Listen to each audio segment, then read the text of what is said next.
নমস্কার, আমার নাম ডক্টর পুরু ধাওয়ান এবং আজ এই ভিডিওতে আমরা পার্কিনসন রোগীর গল্পের প্রয়োজনীয়তার বিষয়ে কথা বলবো।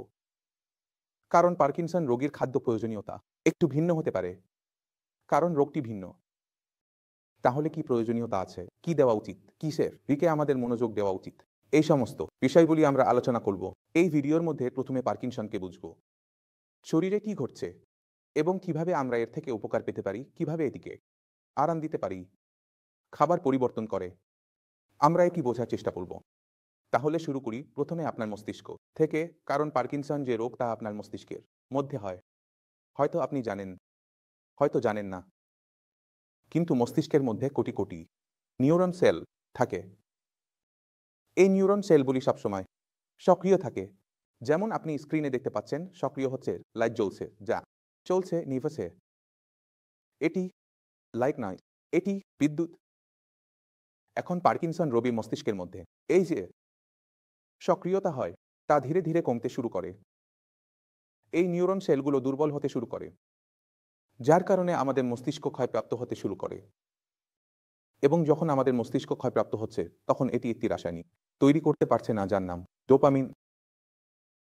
যেমন আমাদের মস্তিষ্কের অভাব শুরু হয়, আমরা দেখতে পাই যে শুধু রোগী বিষণ্ণতায় ভুগছে তা নয়, জীবনের আনন্দ পাচ্ছে না, চুপচাপ বসে থাকে। রোগীর কথা বলার ইচ্ছা হয় না, পরিবারের সাথে সময় কাটানোর ইচ্ছা হয় না, বন্ধুর সাথে কথা বলার ইচ্ছা হয় না, তার মন কোনো কিছুতে বসে না।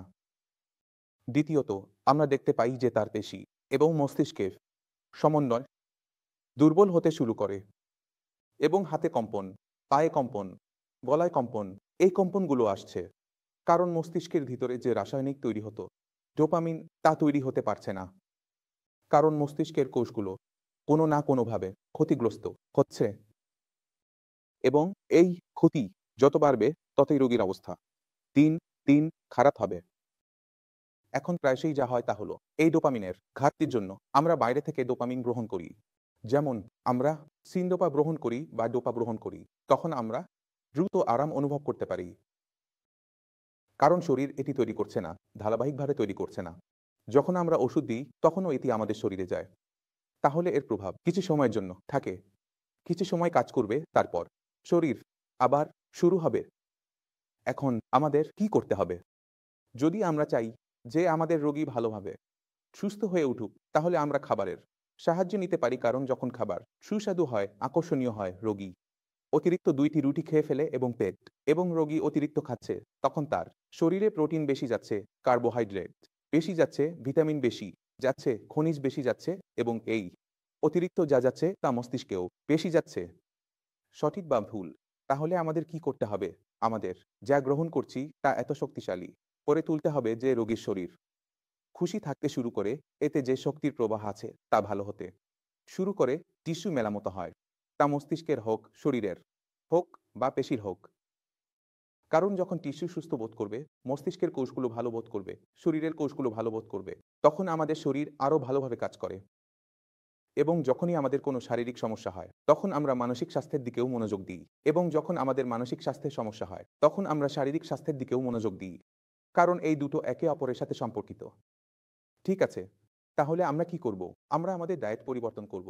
ডায়েটকে আমরা কিভাবে করব? ডায়েটকে আমরা প্রোটিন সমৃদ্ধ, ভিটামিন সমৃদ্ধ করব।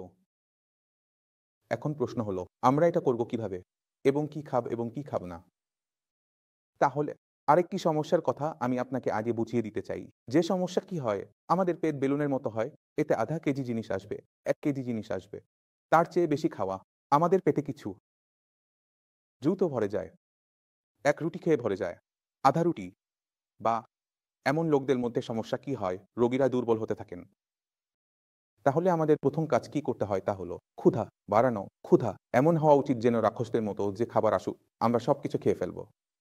4 রুটি, 1-0 রুটি আমরা সব খেয়ে ফেলবো। তাই আমাদের প্রথম কাজ হলো ক্ষুধা বাড়ানো। এর জন্য শুরুতে আমাদের কিছু ওষুধ ব্যবহার করতে হয়। 1-2 মাস। 1-2 মাসের পর আমাদের আর তা দিতে হয় না, কারণ রোগী এখন এখানে শক্তি অর্জন করে, ব্যায়াম শুরু করে দেয়। তাহলে শুরুতে আমরা ওষুধের ব্যবহার করব, পরে আমরা ব্যায়ামের ব্যবহার করব। এখন রোগীকে কি করতে হয় তা হলো যে, সে যা খাচ্ছে তার প্রতিটি জিনিসের পুষ্টিমান সম্পর্কে ধারণা করা। যেমন এই খাবারটি কি একজন জিমে যাওয়া ছেলে খাবে? যেমন যদি আমরা একটি সাধারণ রুটি খাই, তাহলে তা শক্তি। রুটির সমান। কিন্তু যদি আমি সেই একই আটার মধ্যে পালং শাক, বিট, মেথি মিশিয়ে দিই, তাহলে তার শক্তি বাড়বে, না কমবে? অবশ্যই বাড়বে। তাহলে আমরা কি করি? কোনো সাধারণ রুটি খাওয়া বন্ধ করে দিই। আমরা বিটের রুটি, পালং শাকের রুটি, মেথির রুটি, ডালের রুটি যেকোনো কিছু খাই। কিন্তু তার মধ্যে কোনো না কোনো সবজি মিশিয়ে নেওয়া শুরু করি। এতে আপনার শরীরে যে খাবার যাচ্ছে তার পুষ্টিমান কিছুটা বেশি হয়ে যায়। এটি উপকারী। আমরা এটি গ্রহণ করব। দ্বিতীয়ত আমরা কি করব? আমরা কিছু জিনিস থেকে দূরে থাকি, যেমন আমি পরোটা খাবো। পরোটার থেকে এটি পরোটার থেকে হয়ে যায়। যদি আপনার একজন রোগী খাবার না খায়, হ্যাঁ, তার কাছে খাবার সুস্বাদু না লাগে, তাহলে আপনাকে খেয়াল রাখতে হবে যে সে কি খায়। যদি তার পরোটা পছন্দ হয় গাজর, মূলা, পেঁয়াজ, ফুলকপির, তাহলে আপনি তাকে 2-3 দিন। কারণ যদি সে না খায়, তাহলে সমস্যা বেশি হবে। আপনাকে তার ভাজার কারণে সমস্যা হচ্ছে। আপনি বলুন, এতে ঘি তেল লাগাবেন না। আপনি শুকনো বানিয়ে নিন। চায়ের সাথে দিন, ডালের সাথে দিন। তাহলে অনেক অপশন আছে। কিন্তু আপনাকে পুরোপুরি তাকে বাদ দেওয়ার প্রয়োজন নেই। কারণ যখন আমরা পরোটা বানাই, তখন সবজি থাকে, এতে কোনো ঘি তেল থাকে না। আটার পিঁড়ি থাকে, এতে ঘি তেল লাগবে কি লাগবে না, সেটা আমার পছন্দ। যখন আমরা তাকে বেক করি, তখন ঘি তেল লাগানো বা না লাগানো, সেটাও আমার পছন্দ। আমরা লাগাই না। আমরা তাকে একটু শুকনো বানিয়ে নেব। যখন নামাবো, তার উপরে আমরা সাদা কিছু রাখতে পারি, মালাই রাখতে পারি, রাখা বা না রাখা, সেটাও আমার পছন্দ। তাহলে যদি আমাদের রোগী দুর্বল হয়, দাঁত না থাকে, তাহলে তাকে ঘি লাগিয়ে দিতে পারি। যদি রোগী আমার খুব স্বাস্থ্যবান হয়, বাহ্যিকভাবে শক্তিশালী হয়, তাহলে তাকে ঘি বা তেল না দিয়ে 2টি রুটি বা সবজি খাওয়ানো উচিত। সেটা পরোটা আকারে হোক বা রুটি সবজি আকারে হোক, রোগীর শরীরে প্রবেশ করা উচিত। আরেকটি জিনিস যা খুব ভালো কাজ করে, তা হলো স্যুপ। এখন আমাদের পেটের যে সীমা আছে, আমি বলেছি না, তার একটি সীমা আছে পূর্ণ হওয়ার। কিন্তু আমরা যত ইচ্ছা লিকুইড পান করতে পারি, কারণ লিকুইড ভালোভাবে শোষিত হয়। তাহলে আমরা কি করব? রোগীকে বিট, পালং শাক, চানা বা মুগ ডালের সাথে স্যুপ তৈরি করে দেব। কেন স্যুপ তৈরি করে দেব? কারণ স্যুপের মধ্যে যে পুষ্টিমান আছে, তা পেটে চলে যায়, কিন্তু পেট ভরে না, পেট তো খালি রয়ে যায়। তারপর আমি আবার রুটি খেয়ে নেব। প্রোটিন যতটুকু খেতে হবে ততটুকুই খাব। স্যুপ তো আমার অতিরিক্ত হয়ে গেল। যেমন দিনে আপনি 2-3 বার চা পান করেন, তেমন দিনে 2-3 বার যদি আপনি স্যুপ গ্রহণ করেন, তাহলে স্যুপ এবং চায়ের মধ্যে কোনটি ভালো? স্যুপ।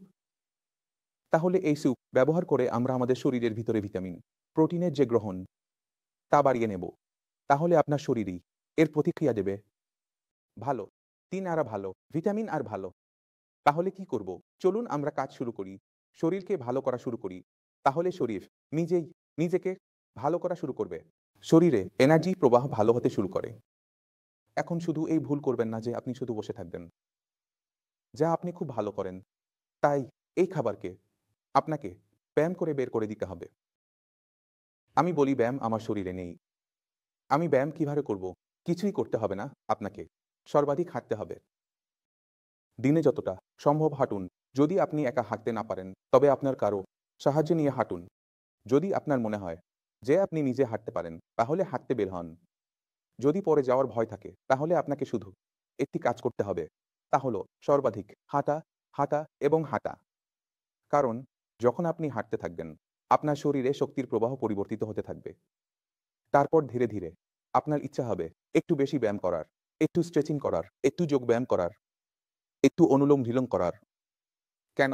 কারণ শরীরের ভেতরে যে শক্তির প্রবাহ আছে, যা পরিবর্তিত হয়েছে খাওয়া এবং একটু হাঁটার মাধ্যমে, তা আপনাকে নিজে থেকেই করাবে। কারণ আপনি সেই শক্তি অনুভব করছেন যে আমি আগের চেয়ে ভালো হয়ে যাচ্ছি, এবং এটাই তো আমাদের দরকার ছিল। যখন আমাদের শরীর ভালো লাগছে, তখন শরীর কেন ভালো লাগছে? কারণ মস্তিষ্ক এটাকে ভালো অনুভব করাচ্ছে। এবং যখন আমাদের ভালো লাগে, তখন কি মুক্তি পায়? ডোপামিন। আর ডোপামিন তো আমরা বাইরে থেকে খাচ্ছিলাম। যখন আমার শরীর নিজে থেকেই ভালো অনুভব করতে শুরু করে, ডোপামিন আমার শরীরে নিজে থেকেই বের হচ্ছে, তখন আমার ডোপামিনের ট্যাবলেট নেওয়ার প্রয়োজন নেই। কেন? কারণ আমার কাজ তো নিজে থেকেই শরীর করছে, যেমন আগে করত। এবং এটাই চিকিৎসা, এটাই সঠিক পদ্ধতি। তাহলে আপনাকে শুধু ওষুধের উপর নির্ভর করতে হবে না পার্কিনসন রোগীদের ক্ষেত্রে। কিছু সময়ের জন্য অবশ্যই মস্তিষ্ককে প্রভাবিত করবে, কিন্তু মূল গুরুত্বপূর্ণ জিনিসগুলো হলো আপনার ব্যায়াম, আপনার ডায়েট।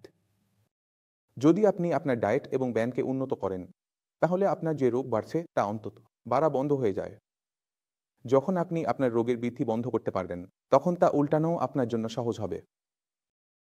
তাহলে আপনাকে আপনার শরীরকে বুঝতে হবে, আপনার মস্তিষ্ককে বুঝতে হবে, আপনার রোগকে বুঝতে হবে। তারপর আপনি আপনার ভালোটা গ্রহণ করুন। তাহলে আমি আশা করি এই ভিডিও থেকে আপনি কিভাবে আপনার খাদ্যাভ্যাসে সামান্য পরিবর্তন এনে কিছু পরিবর্তন করতে পারেন, কিভাবে আপনি পার্কিনসনকে পরাজিত করতে পারেন তা আপনি জানতে পেরেছেন। তবুও যদি মনে কোনো সন্দেহ থাকে, কিছু ভুলতে চান, তাহলে আপনি স্বাগতম, এসে দেখা করতে পারেন। এই সঙ্গে আমি আপনাদের বিদায় নিতে চাই। দেখা হবে পরবর্তী ভিডিওতে, আবার দেখা হবে। ততক্ষণ পর্যন্ত নমস্কার।